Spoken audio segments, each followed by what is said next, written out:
একটি নতুন বাংলাদেশ সৃষ্টির লক্ষ্যে তিনি আজকে আমাদেরকে যুক্ত করেছেন। মাননীয় প্রধানমন্ত্রী জনাব তারেক রহমান চান বাংলাদেশটা যাতে ভালো হয়, পূর্বের বাংলাদেশ যাতে আর ফিরে না আসে।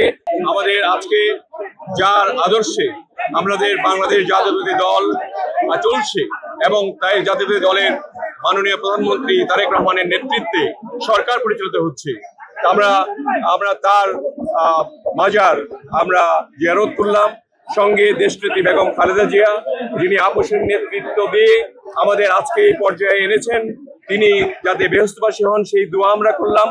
এবং আজকের যে আমাদের এই মন্ত্রী পরিষদের রদবদল বা কিছু সংখ্যক বর্ধন, সেটা নিশ্চয়ই আমাদের মাননীয় প্রধানমন্ত্রী জনাব তারেক রহমান চান বাংলাদেশটা যাতে ভালো হয়, পূর্বের বাংলাদেশ যাতে আর ফিরে না আসে, সেই ধারাবাহিকতায় সবাই যাতে ঠিক মতো কাজ করতে পারে এবং তার নির্দেশনা মোতাবেক বাংলাদেশের জনগণের স্বার্থে একদম তৃণমূল পর্যায় থেকে আরম্ভ করে তিনি যে কাজ শুরু করেছেন, আমাদের মন্ত্রণালয়েও তিনি তার সরকারের যারা সদস্য রয়েছেন তাদেরকে নিয়ে সেইভাবে কাজ করতে যান, যাতে করে বাংলাদেশ আবার সেই পূর্বের বাংলাদেশ না হয়, একটি নতুন বাংলাদেশ সৃষ্টির লক্ষ্যে তিনি আজকে আমাদেরকে যুক্ত করেছেন।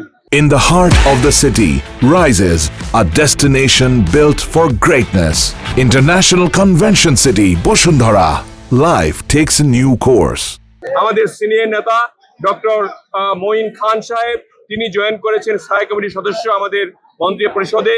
আমরা তাকে শুভেচ্ছা জানাই এবং তার নেতৃত্বে আমরা যে 6 জন মন্ত্রী আমরা শপথ নিয়েছি গতকালকে, আমরা আশা করি মাননীয় প্রধানমন্ত্রী তারেক রহমানের নেতৃত্বে, সুযোগ্য নেতৃত্বে বাংলাদেশ একটি সুষম একটা বাংলাদেশে পরিণত হবে এবং সকলের মধ্যে স্বস্তি ফিরে আসবে।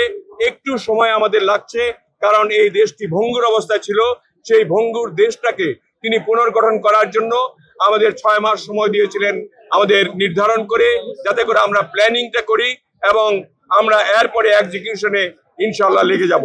আশা করি 1-1.5 বছরের মধ্যেই আপনারা বাংলাদেশের ভিন্ন চিত্র দেখতে পারবেন, যে চিত্রে আমাদের তৃণমূল পর্যায় থেকে আপনারা পর্যন্ত সবাই খুশি হবেন, সুখী হবেন।